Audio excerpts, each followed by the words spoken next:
For 5 centuries, the crossroads of Europe and Asia has been known as Istanbul. Once, it was called Constantinople. A Christian island in a Muslim sea, it withstood every assault by the warriors of Allah. In 1453, the Sultan besieged the city with a new army, men sworn to lay down their lives for him. An army of slaves, they were the sword of Allah and the scourge of Christendom.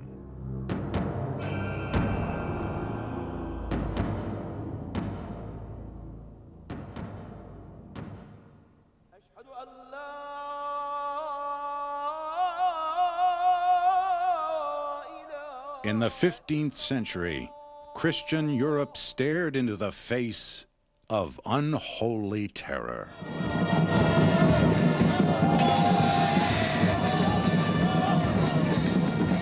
Rising out of Asia Minor like a whirlwind, the Ottoman Turks stormed into Eastern Europe.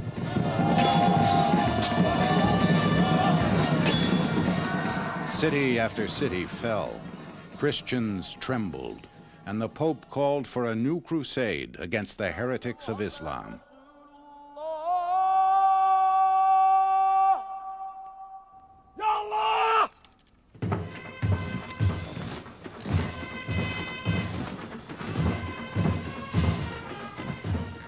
The Turks did not fear these holy warriors, for the Sultan had his own, his elite infantrymen, the Janissaries, respected by Muslims, dreaded by Christians, and surpassed by no one.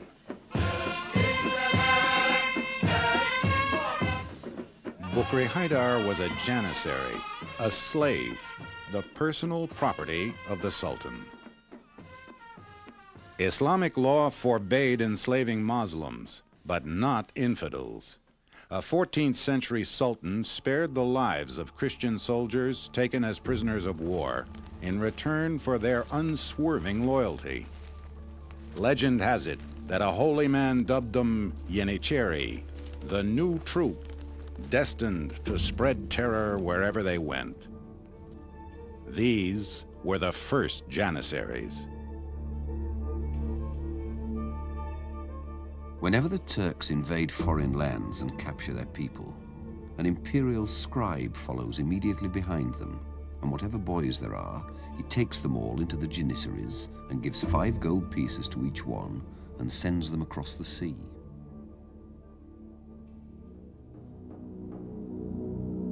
The Ottoman Empire was soon growing faster than its army.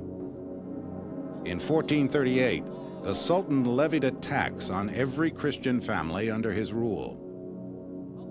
The payment, one of their sons.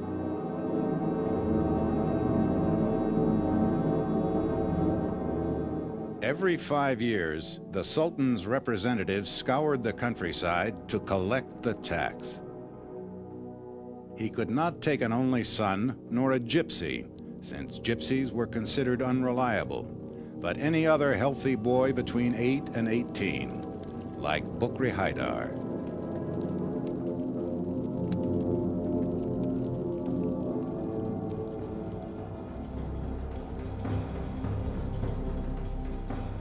From their Balkan villages, 2,000 recruits were marched hundreds of miles to the Sultan's court. At the Ottoman capital, Edirne, Bukri Haydar was rigorously tested in mind and body. How he fared would decide his service. The most gifted were sent to the Sultan's palace to be trained as his bodyguards. In time, many would lead his government and his army.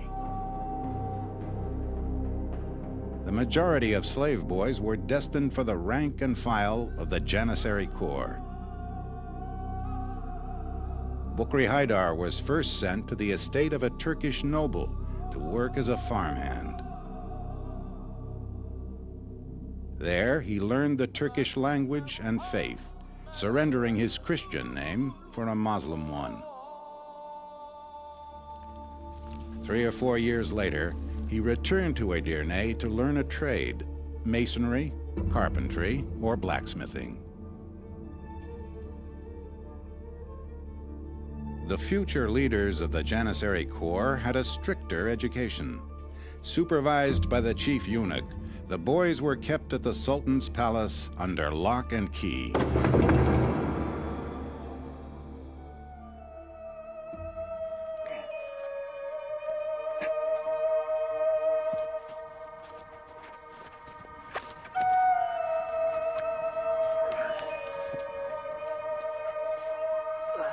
For cadets like Bukri Haidar, training could continue for 8 hard years. Wrestling, weightlifting, swordcraft, lance throwing, horsemanship, and archery.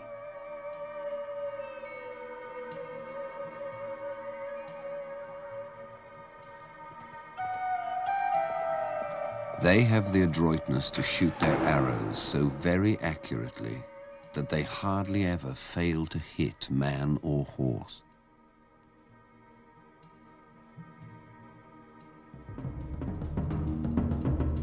In 1444, alarmed at the spread of the Muslim Empire, the Pope declared a holy war. Against the Crusaders, Bukri Haidar would put his long education to the test. At the Black Sea port of Varna, Christianity and Islam met in battle.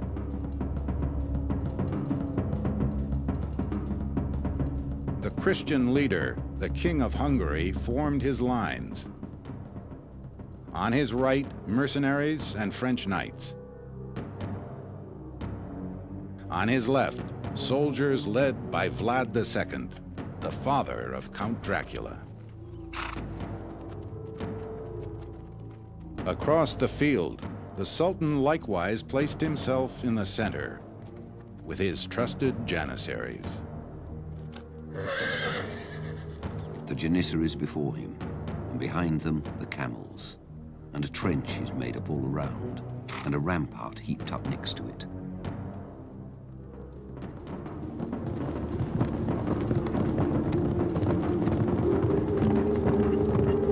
The Christians attacked.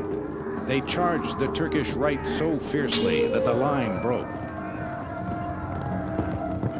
On their left, the Turks counterattacked just as hard.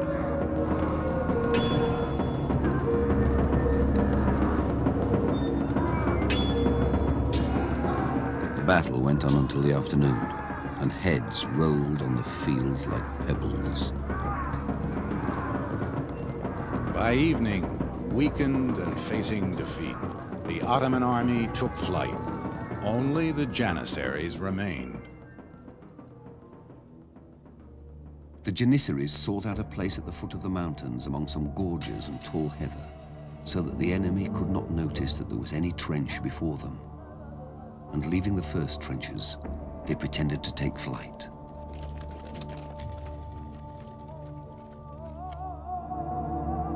As the Hungarian king pressed on, one of his generals tried to stop him. You don't want to fight the archers in the hills, for they will kill your horses and your men will be lost.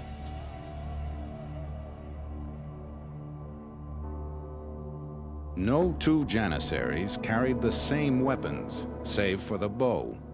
Bukri Haidar had long ago mastered the skill of archery. From far off, his arrows rained down on the Crusaders.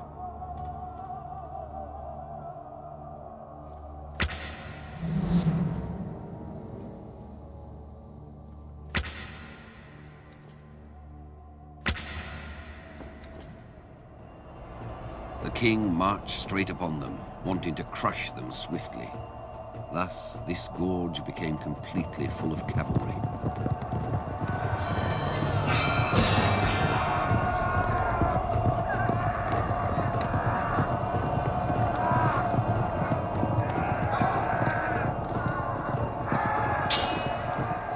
Then, leaping out, the Janissaries beat them and killed them as they wished. In the thick of the fight, Bukri Haydar faced a resplendent knight. This Janissary, having noticed the fine armor and the feather and clasp on his helmet, cut off his head and brought it before the Sultan, and throwing it before him said, "Fortunate lord, here is the head of some famous enemy of yours." It was the King of Hungary. The Janissaries had routed the Christians, but the casualties were so terrible that the Sultan vowed, "May Allah never grant me another such victory."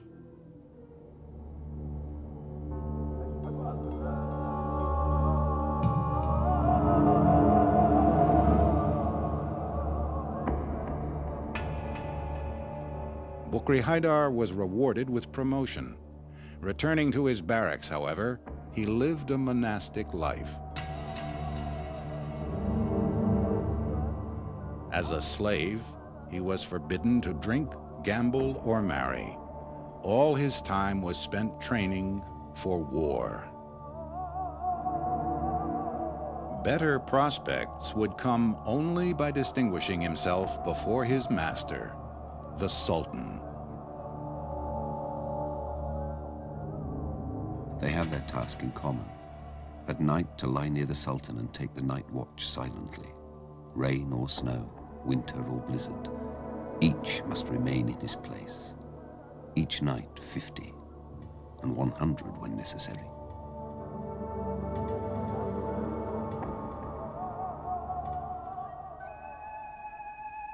Even slaves had to be kept satisfied if their loyalty was to be kept.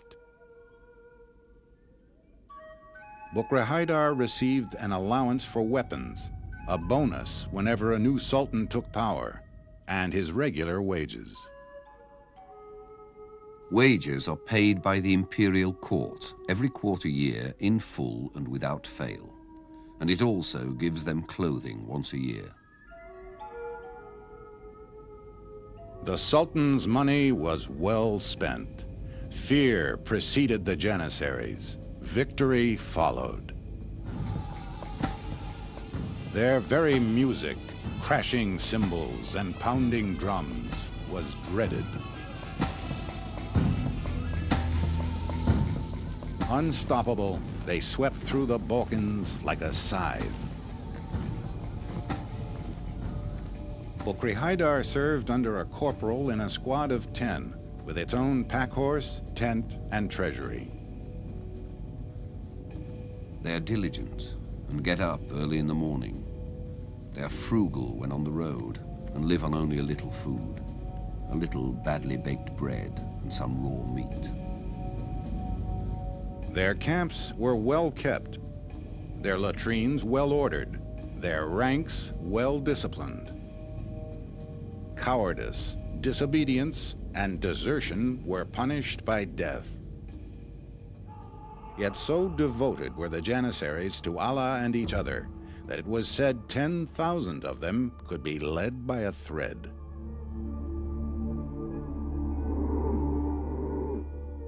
Nine years after the Battle of Varna, the Janissaries came to the last bastion of Christendom in the East, Constantinople.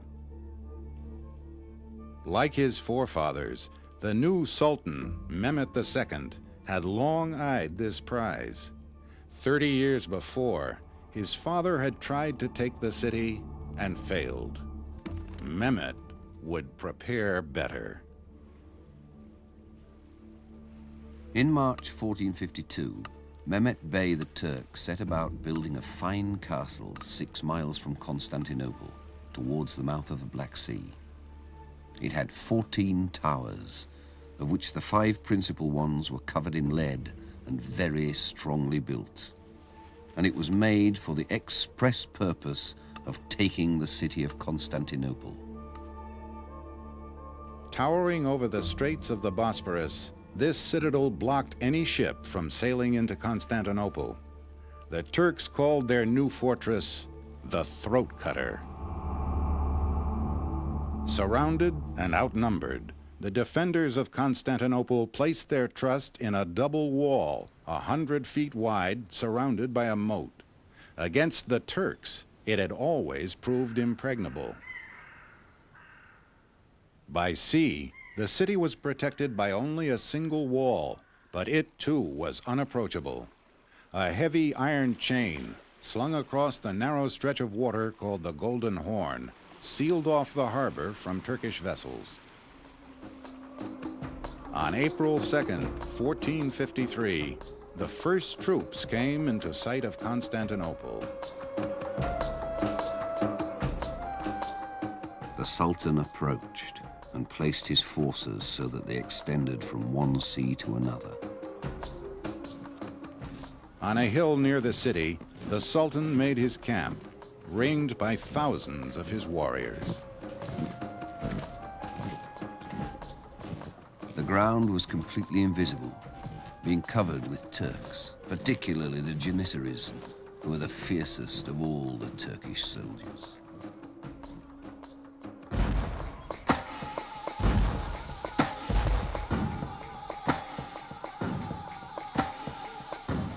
The Turks unleashed a thunderous bombardment. Huge chunks of the city's walls collapsed. Under cover of darkness, the defenders rebuilt them. The Turks fared no better by sea. Their first attempt to capture the Golden Horn ended in disaster. Christian galleys showered them with burning arrows. Many ships were lost, along with 12,000 men. Enraged, the Sultan had his admiral deposed and flogged, and distributed his possessions among the Janissaries.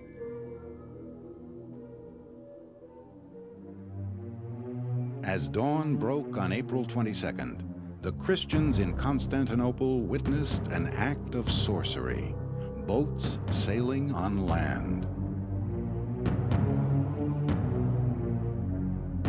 Since Mehmet's ships could not get past the chain guarding the Golden Horn, they would go around it.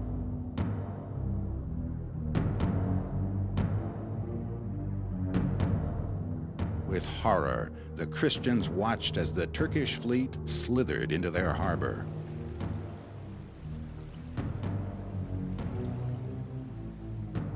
Bukri Haydar knew the great assault was coming. His spirits soared. Allah would make a special place in paradise for the first Muslim to set foot in Constantinople.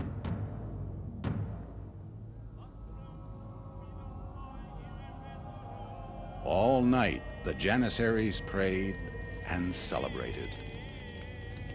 1 hour after dark, the Turks began to light a terrifying number of fires, much greater than they had lit on the 2 previous nights. But worse than this was their shouting, which was more than we Christians could bear.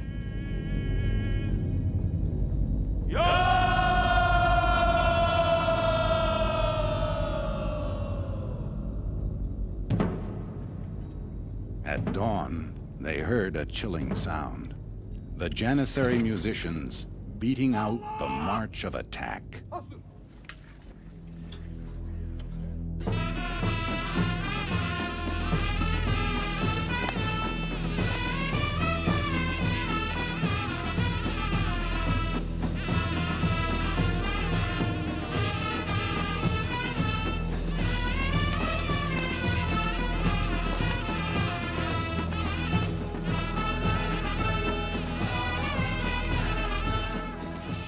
When the next day came, the cymbals began to sound and the pipers and trumpeters joined in, giving the signal for assault.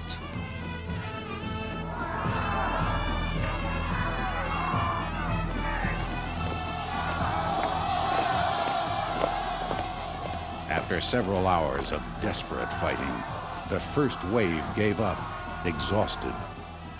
The Sultan turned to his Janissaries. My Janissaries, my children, you have shown your bravery wherever I have campaigned. Now, it is through you that the city will be captured.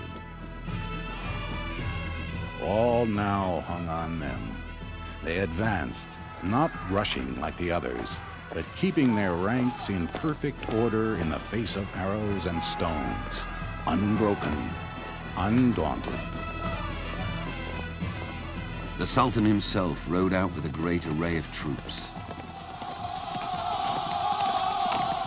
He chose to fight in front of the breach in the walls with a contingent of brave young Janissaries, and there were more than 10,000 of them, fighting with the courage of lions. Vying for glory, the Janissaries hacked their way through the breach. Christians were pitted against the Christian-born, now fighting for Islam. The cry went up, "The city is taken."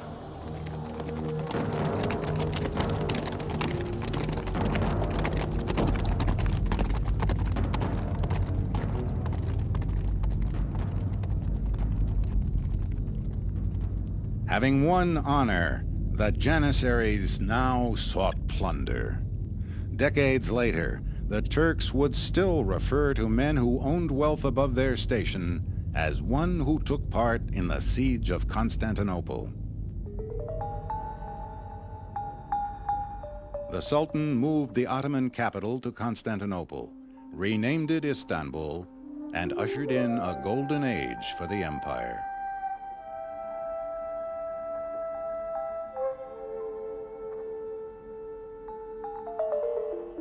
Mehmet built a magnificent palace called Topkapi. In its outer courtyards, the Janissaries trained. The empire grew ever larger, the demand for soldiers still greater. The Sultan needed more troops than the tax on Christian boys could supply. By 1600, Turkish citizens were recruited into the Janissary Corps. Soon, most were not converts like Bukri Haydar, but native Muslims. The esprit of the Sultan's slaves was broken, their loyalty corrupted. For the next 3 centuries, the Janissaries dominated not the battlefield, but the court, fabricating intrigues with the women of the harem and plotting to assassinate sultans. In 1826, when the reigning sultan tried to abolish the corps, the Janissaries revolted.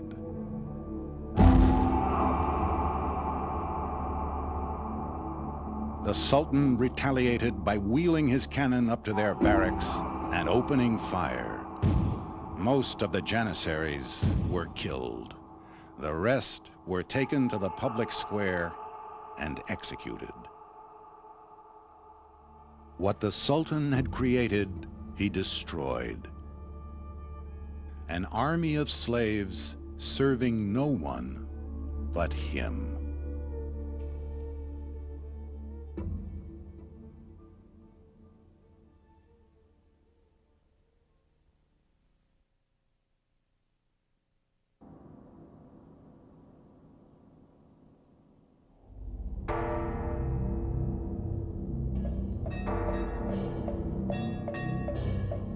In the year 621, China was ruled by chaos. Warlord fought warlord. No one was safe, not even the emperor. His estates were seized, his subjects murdered, and his son taken hostage. A peasant found the prince's imperial seal and took it to a monastery nearby. The monks resolved to find this wicked warlord and rescue the emperor's son. For despite their peaceful manner, they knew 100 ways to kill a man. They were the Shaolin, masters of the deadly art of Kung Fu.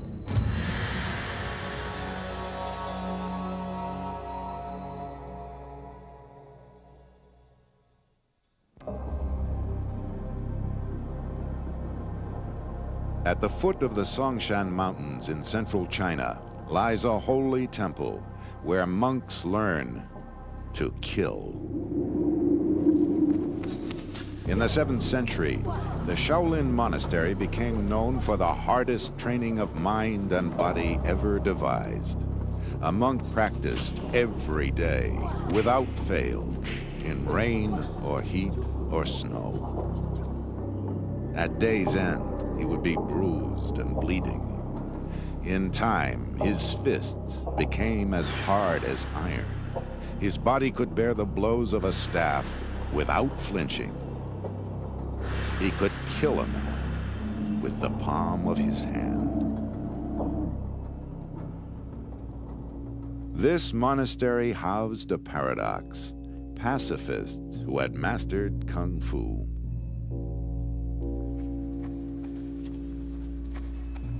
Here, the martial arts the monks studied were in harmony with their faith. To follow the Buddhist path of compassion, one must root out evil.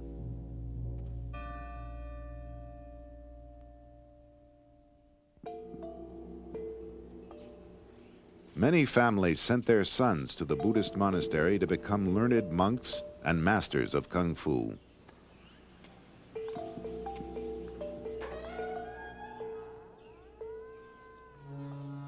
One boy who appeared at the monk's door was Pu Sheng.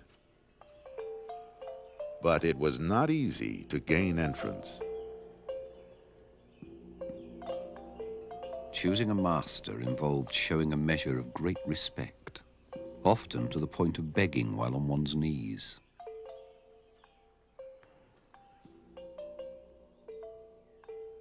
If a candidate showed promise, he would be allowed to stay for a time.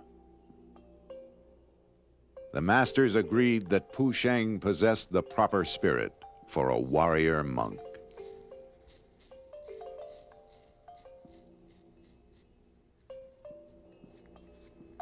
Only when the abbot deemed that one had the necessary qualifications to be admitted to those elite ranks would the initiation ceremony be performed, complete with shaving of the head and swearing of an oath in obedience to one's master.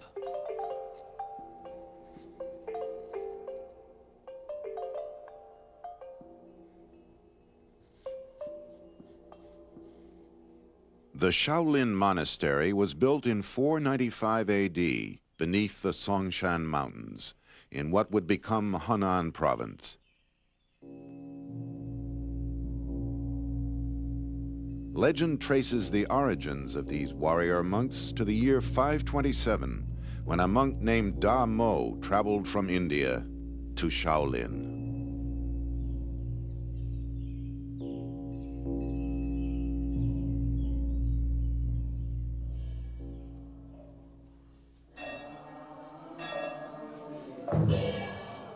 Da Mo's teaching was revolutionary. Rejecting the Buddhist scriptures as the way to enlightenment, he advocated discipline and dedication through meditation. Thus could one see with a clear heart one's true nature. His approach became known as Zen.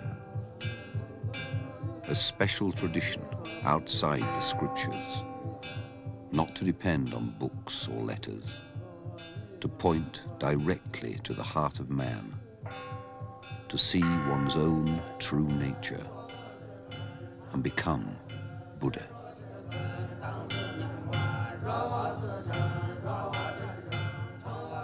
Buddhism teaches that suffering is caused by desire.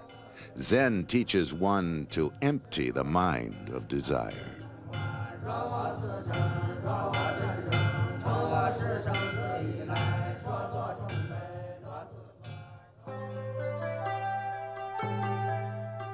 In his quest for enlightenment, Da Mo went to live in a cave in the mountains above the monastery. For 9 years, he dwelt there in solitary meditation.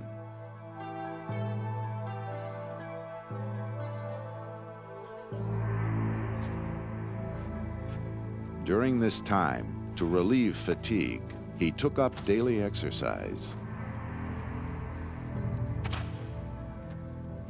Gradually, the techniques he developed, the choreographed movements and deep breathing, evolved into Shaolin Gong Fu, learned skill, or kung fu.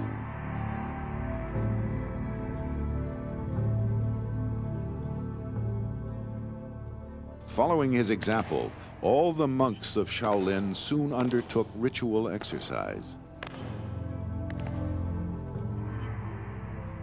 Centuries of training would leave their mark.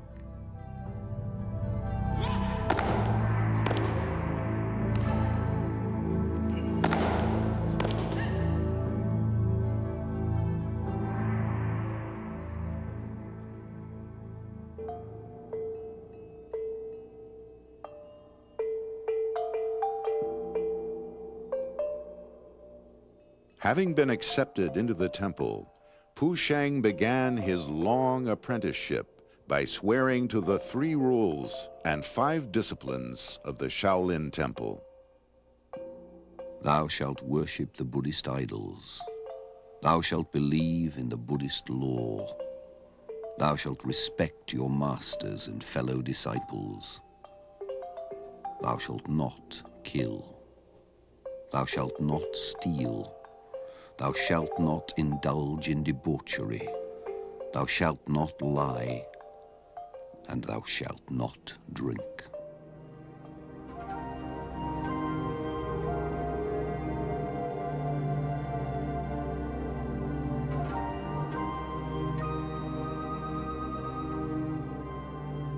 In a brutal land, a peacekeeper must be pure of heart. The Shaolin monk could use violence only to purge evil. To take up arms otherwise was forbidden.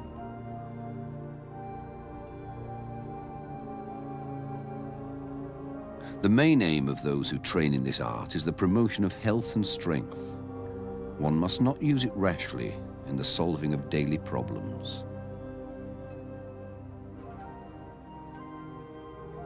With this understood, Pu Sheng was initiated into the rudiments of Kung Fu, hours of repetitive movement and deep breathing.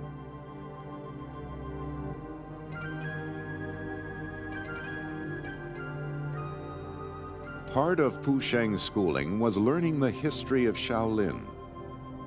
To master Kung Fu would require unrelenting concentration of mind and body.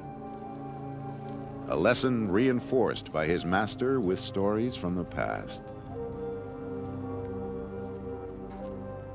Many years ago, there was a young apprentice called Tai Gui. When he arrived, instead of teaching him the staff or bare-handed fighting, his master made him fill an enormous cauldron with water and told him that every day he was to roll up his sleeves and slap the water with his palms. To begin with, Tai Gui was very unhappy with his task, thinking that he had gone to the monastery to learn the martial arts, not to slap water. Every day, Tai Gui would fill the cauldron and then slap the water in it until it was empty. And then he would fill it again and slap some more. This went on for 2 whole years. After this time, he was permitted to visit his family. Everyone gathered and made great demands on Tai Gui to demonstrate his skills in Shaolin Kung Fu. With his relatives and neighbors nagging him, Tai Gui could take it no longer. Suddenly, getting to his feet, he said, "I really have learned nothing," and angrily smashed down on the table with his open hand.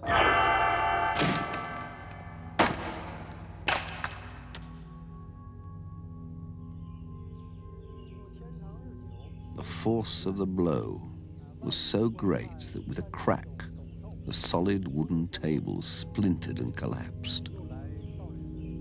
Upon seeing this, everyone realized that the rumors about the Shaolin martial arts were not false.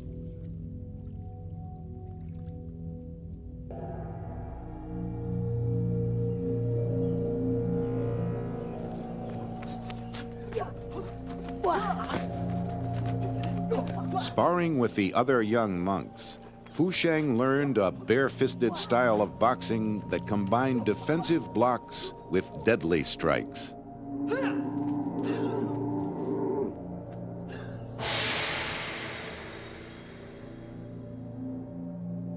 The techniques were named for the animals whose movements they revered: white crane, snake, tiger, leopard, dragon.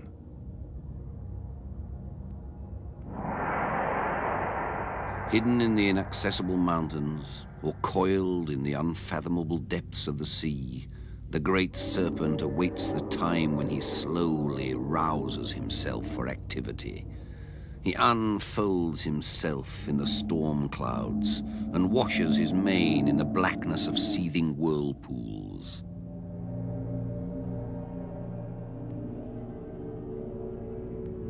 In the dragon style, the monk slithers and writhes to confuse his opponent. He hisses to control his breathing and focus his strength. Then, a burst of power like the sharp slap of a dragon's tail.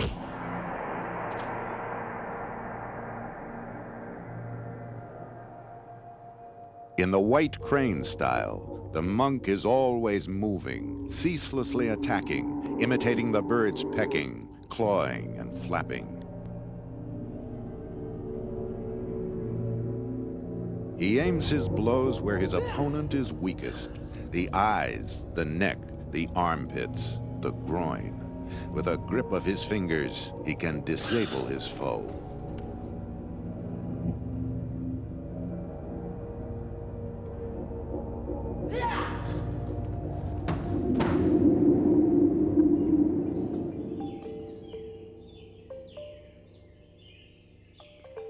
High in the Songshan Mountains, Pu Sheng visited the cave of Da Mo to pay respect to the great master and seek guidance.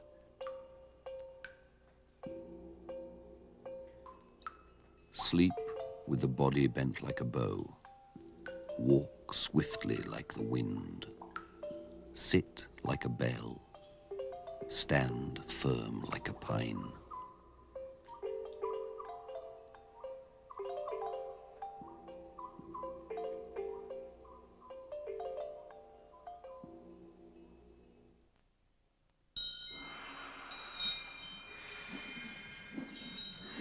Once a monk had mastered the 5 main forms of hand-to-hand combat. He would be taught how to wield the staff. In the hands of a Shaolin warrior, this weapon of defense turned deadly. For him, agile as a cat, it was ideal. Bare-handed, a warrior could fend off an attacker or 2. Armed with a staff, he could hold off a dozen or more.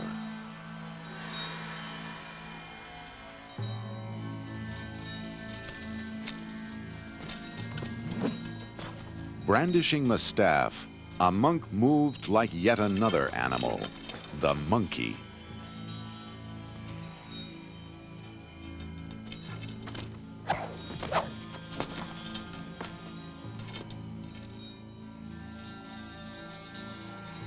Quick as a bird and hard as a nail, the sword's tempered steel taught the monk to temper his mind. He used it to train, not fight. Yet he also learned the halberd and the spear, the broadsword and the dagger, the hammer and the axe, so that on the field of battle he could fight with whatever lay at hand.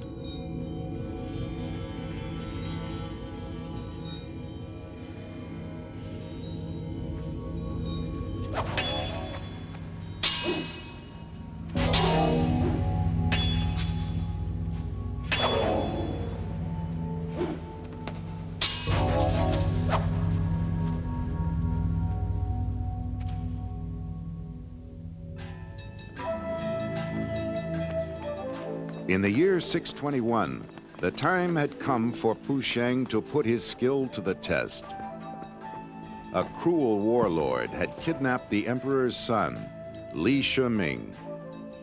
The monks agreed that the emperor and his son ruled in harmony with the heavens, while the warlord disrupted the country and hurt the people, and was nothing more than a simple bandit. With 12 other monks, Fu Sheng set off for the city of Luoyang, the bandits' lair. The monks split into two groups. Shan Hu, who knew the city, would lead the rescue. The others would steal horses for their escape.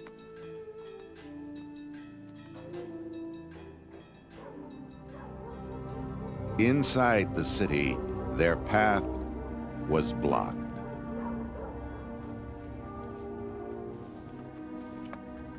Moving like a cat, Fu Sheng scaled the wall. Below him, a guard paced inside the compound. Fu Sheng leapt upon him like a wild tiger.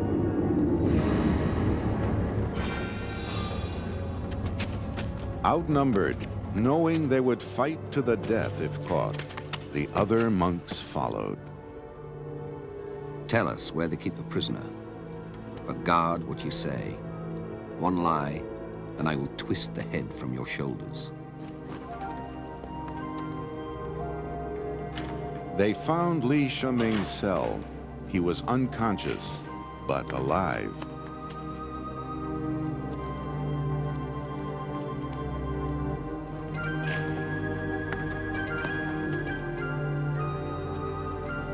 They left as they had come, like ghosts.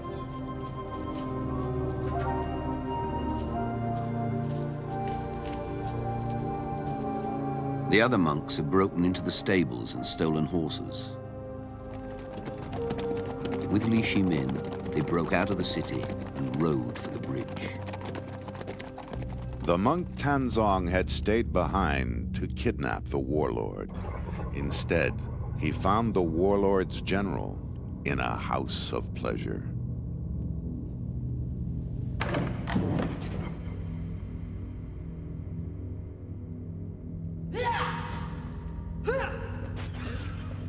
Roused from sleep, he struck at Tanzong, but sliced through only shadows.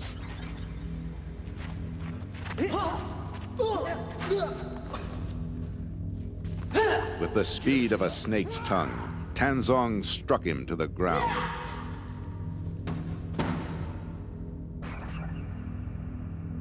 With his prisoner, Tanzong joined the others, and they galloped off toward Shaolin. They had not gone far when soldiers could be heard giving chase. Their fast horses were gaining steadily. Just as they were approaching the monks, a group of the Emperor's cavalry arrived. Eager for vengeance, the Emperor's horsemen raced past the monks and charged the warlord's men. The few who survived turned and fled. When Li Shuming ascended to the throne, he showed his gratitude to the Shaolin monks by inviting them to demonstrate their art.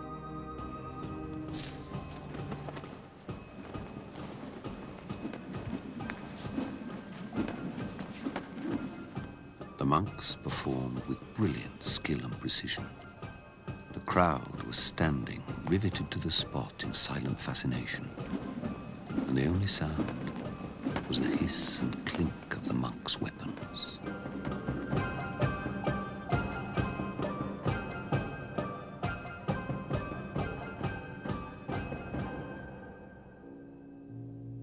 A lavish feast was given by the emperor, who sent a stone tablet to Shaolin, inscribed with the names of the brave men who had saved his life. He rewarded the Shaolin temple with an estate and supplies of grain, and permitted its masters to train 500 warrior monks.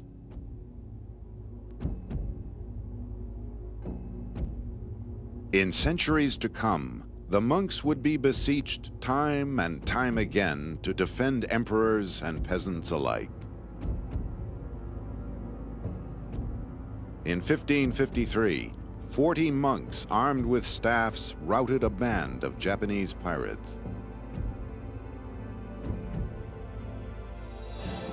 In battle, the monks found courage in their belief in reincarnation that this life was only one of many to come.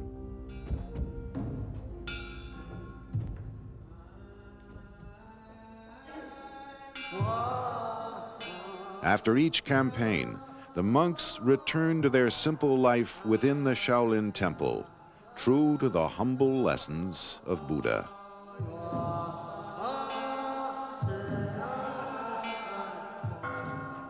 His conduct should be as transparent as ice. He is not to seek fame or wealth. If you rejoice in victory, then you delight in killing. If you delight in killing, you cannot fulfill yourself.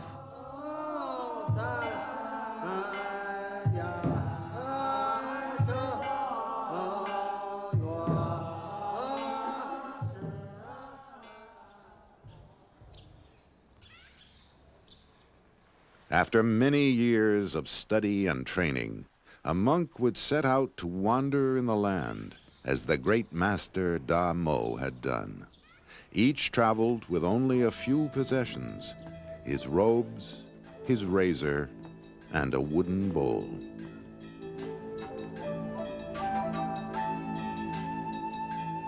As they journeyed, the wisdom of their ways spread far throughout China and beyond.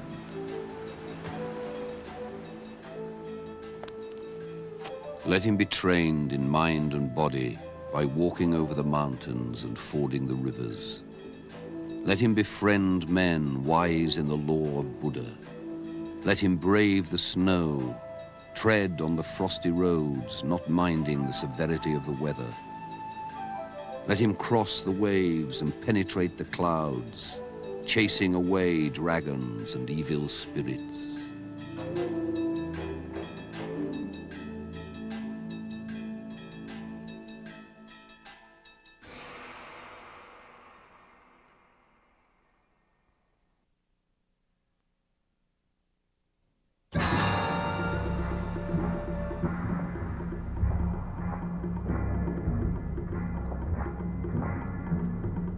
In the year 1160, Japan's two greatest clans fought a war of annihilation.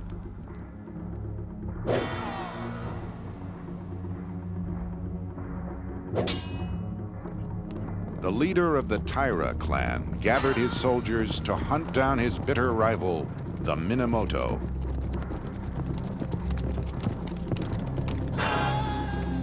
Few of the Minamoto survived, not even their chief. His young sons, Yoritomo and Yoshitsune, escaped. They swore to take up the sword and avenge their father. They would follow the path of honor or death, the way of the samurai.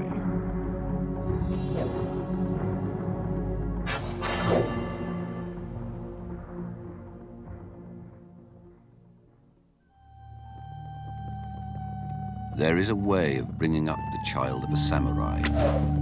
From the time of infancy, one should encourage bravery.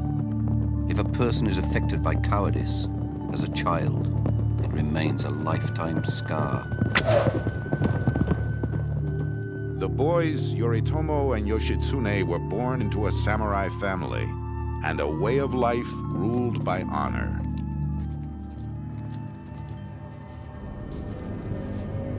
For the boys, the shame of living under the same sky as the man who killed their father was too much to bear. They were bound to seek vengeance. They would follow Bushido, the way of the warrior. The samurai were a class apart, professional warriors, born to fight. The very word means to serve. A samurai placed himself in the care of a lord. In return, the warrior pledged to his master his life. Obeying orders without pause, he would know no other life than to train and fight for the leader of his clan. Being a retainer is nothing other than being a supporter of one's lord, entrusting matters of good and evil to him, and renouncing self-interest.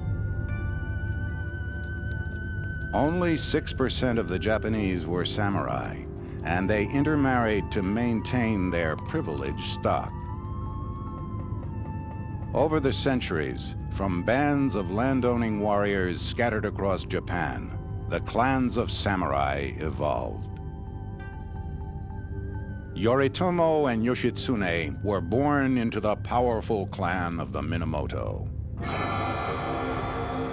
By the 12th century, many clans had become great armies and mortal rivals. Japan was at ceaseless war with itself.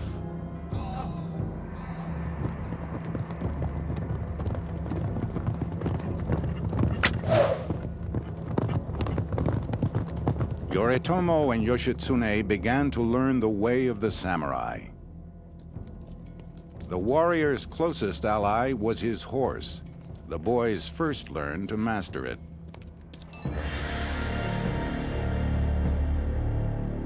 Once they rode with confidence, the younger Yoshitsune was placed in the care of a master who taught him archery.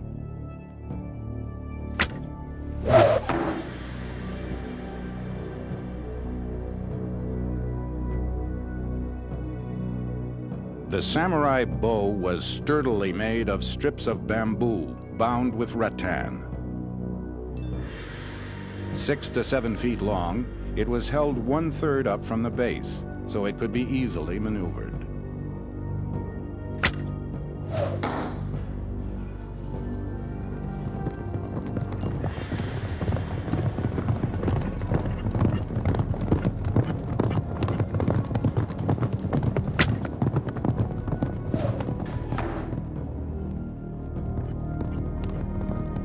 Yoshitsune marveled as his elder brother and the other young samurai combined the skills they had learned.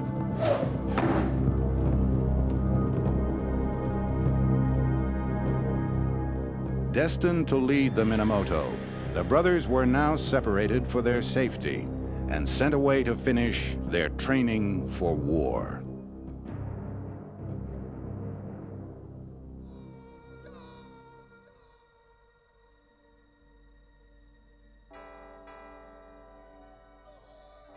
Samurai were trained in the arts of sojutsu and naginata, the long spear and the halberd.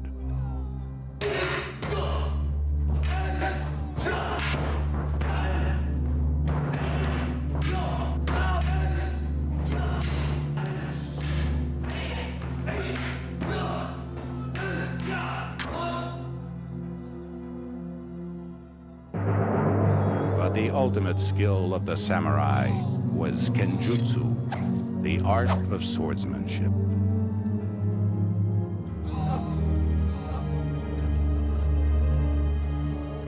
The samurai valued his sword above all else, so much that in time it became the symbol of his soul.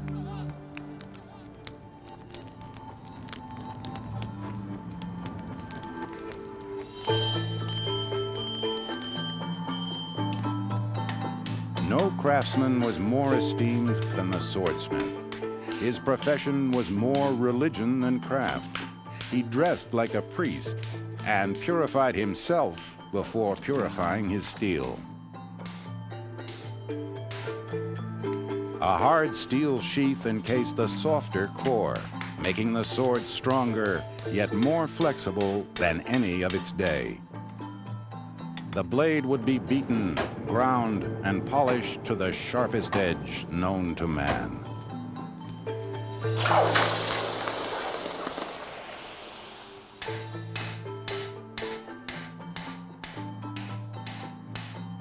Every swing of the sledge, every plunge into water, every friction on the grindstone was a religious act.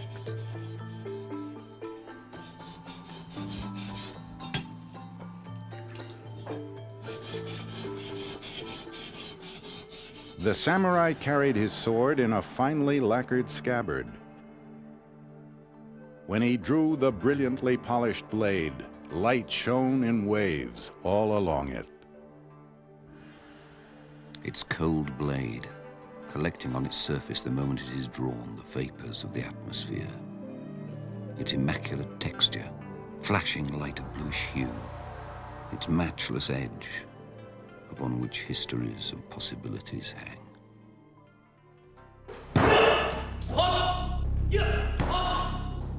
It was made to kill a man with one blow. Then, with a flick of the wrist, the warrior would shake off the blood of his enemy. The young samurai would learn where a man was weakest. A cut to the side of the throat would sever the jugular and kill within 3 or 4 seconds. A slash to the wrists, kidneys, or armpit, a little longer.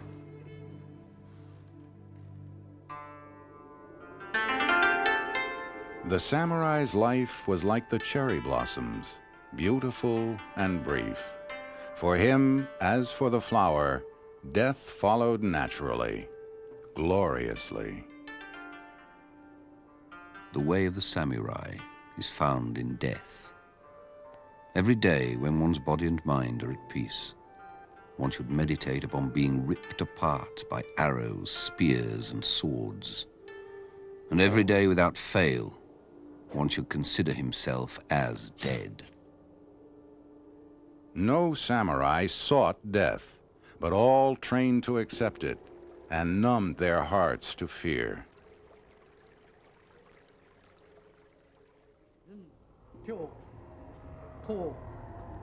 Before battle, the samurai prayed. Through the secret rituals of Buddhism, he entered a state of divine strength.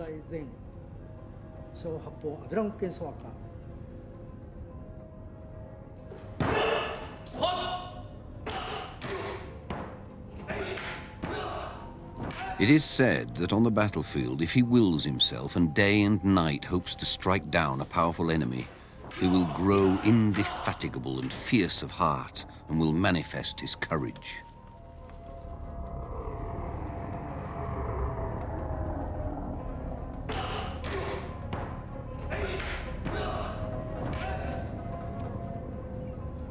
Yoshitsune's page dressed him for battle. His elegant armor was strong yet light, made of overlapping strips of iron, lacquered for protection against rain, and bound with bright silken cords so he could move freely. He wore iron shin guards and arm guards, and bearskin boots. His head was protected by an iron-plated helmet bearing an elaborate neck guard. For nearly 2 decades, Yoshitsune had trained for the chance to avenge his father. Now, once again, the Taira and the Minamoto would clash. Both sides followed the strict rituals of samurai warfare. The riders charged by turns and vied to announce their names. Their shouts and yells awoke echoes in the mountains. I am Kajiwara Heizo, a Minamoto warrior worth 1,000 men. If anyone here considers himself my equal, let him kill me and display my head to his chief.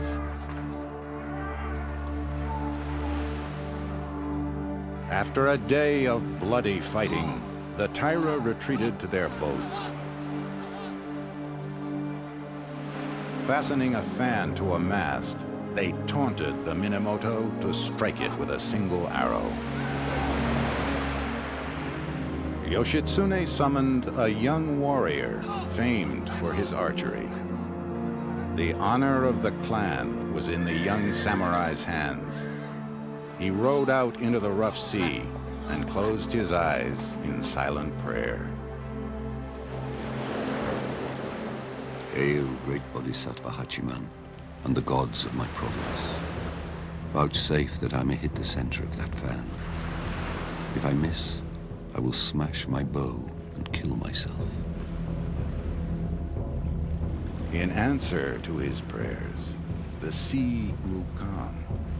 All watched in silence. He notched his arrow and steadied his breathing. Then he took aim and fired.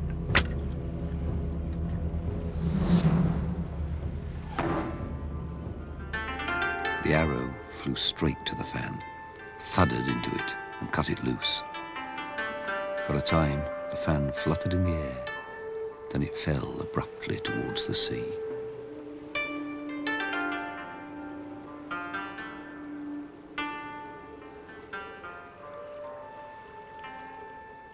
As it floated on the waves, the skill of the samurai was honored by loud cheers from both armies.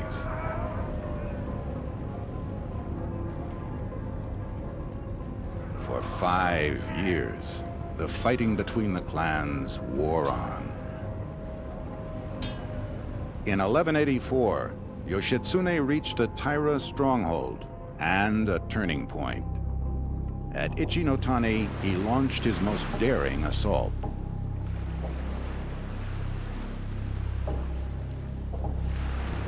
Dominating the shoreline, backed by a treacherous cliff, the fortress was thought invincible. With a handful of trusted men, Yoshitsune rode up to the outcrop overlooking the castle.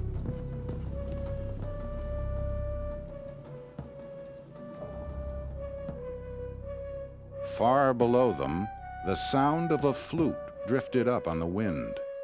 The Taira suspected nothing.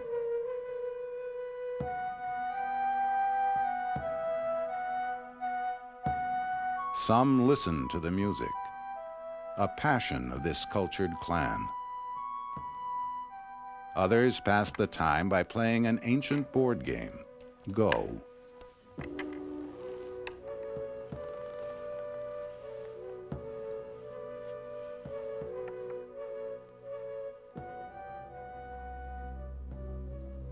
From his vantage, Yoshitsune decided to test the precipitous route by sending riderless horses down the cliff.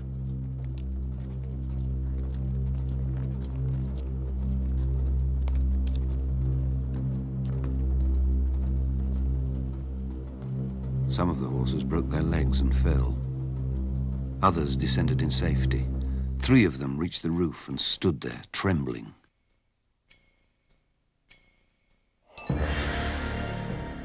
Where horses alone could go, Yoshitsune decided, so could riders.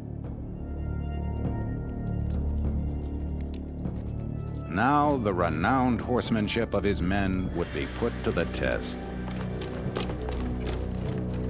He galloped forward at the head of 30 horsemen, and all the others followed, descending a slope so steep that the rear riders' stirrups touched the front riders' helmets. The tense riders went down with their eyes closed, encouraging their horses in muffled voices.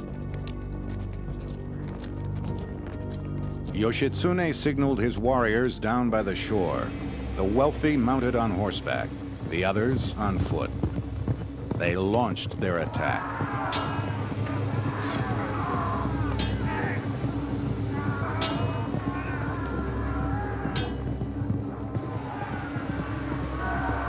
From the rear, Yoshitsune and 30 riders stormed into the castle. The Taira warriors turned to face the real danger. Too late. They raised a great battle cry, and great numbers of panic-stricken Taira warriors galloped into the sea to save themselves.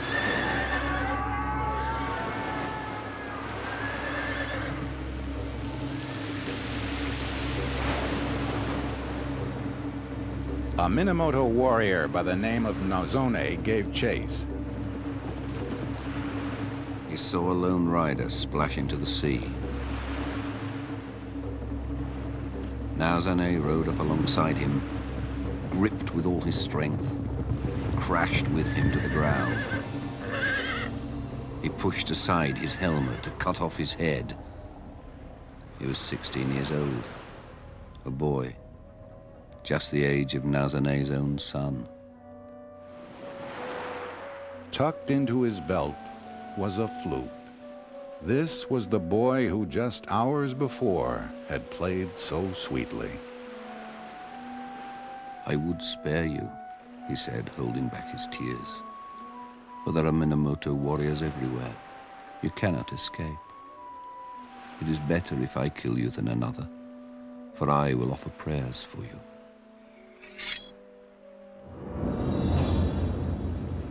Tears pouring from his eyes, Naozone steeled himself and sliced off the boy's head with one clean blow.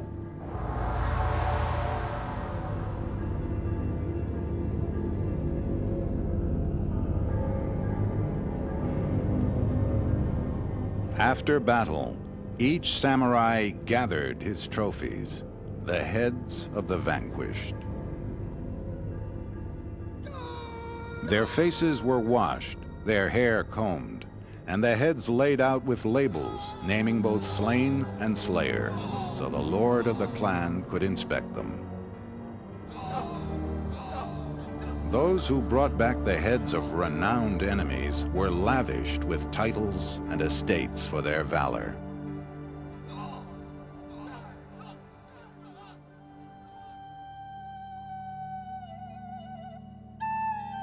Months after the victory at Ichinotani, the Taira clan was finally crushed.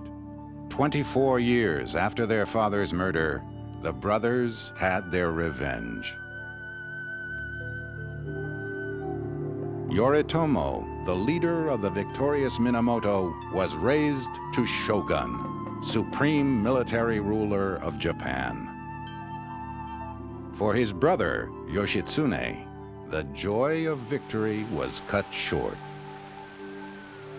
His bravery in battle had made him popular and made the shogun jealous. Yoritomo issued his own brother's death warrant. Since boyhood, every warrior was prepared for the final self-sacrifice, a ritual permitted to no one but a samurai, seppuku. Through it, a warrior could atone for an act of disgrace. Yoshitsune sought only to preserve his honor. Better to die by one's own sword than be hunted down like an animal.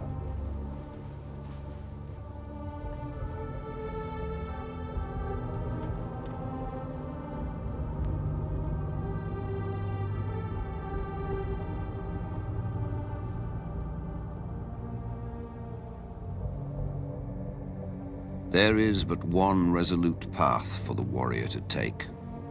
It is that of death.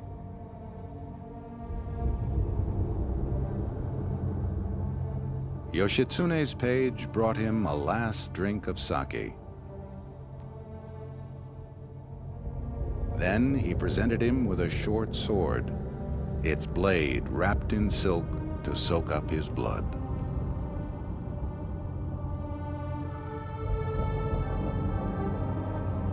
For a moment, he seemed to collect his thoughts for the last time. And then, stabbing himself deeply below the waist on the left side, he drew the dirk slowly across to the right side, and turning it in the wound, gave a slight cut upwards. He never moved a muscle on his face. He uttered no sound.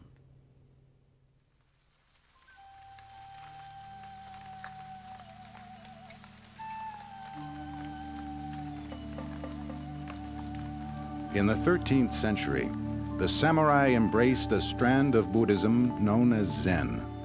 Like all Buddhism, Zen forbade the taking of life, yet many samurai were drawn to it, for it took them to another world. For warriors daily facing death, Zen was a comforting faith.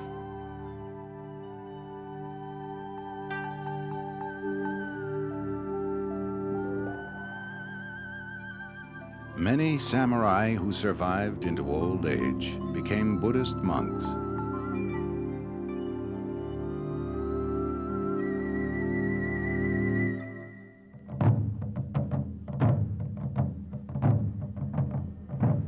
As late as 1867, Japan would be ruled by samurai families. Yet the seeds of their decline were sown long before.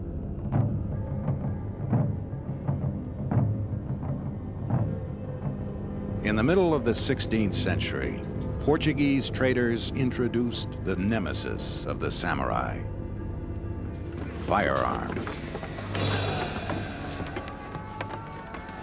In 1575 at Nagashino Castle, the Takeda clan for the first time braved musket fire.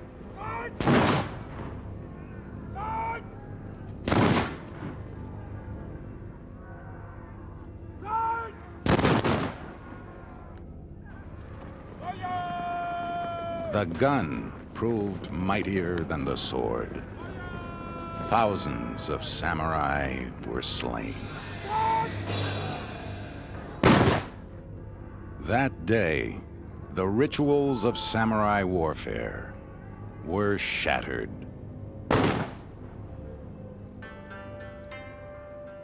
The classical age of the warrior was dead. The sound of the Gion Shoujo bells echoes the impermanence of all things. The color of the Sala flowers reveals the truth that the prosperous must decline. The proud do not endure. They are like a dream on a spring night. The mighty fall at last. They are as dust before the wind.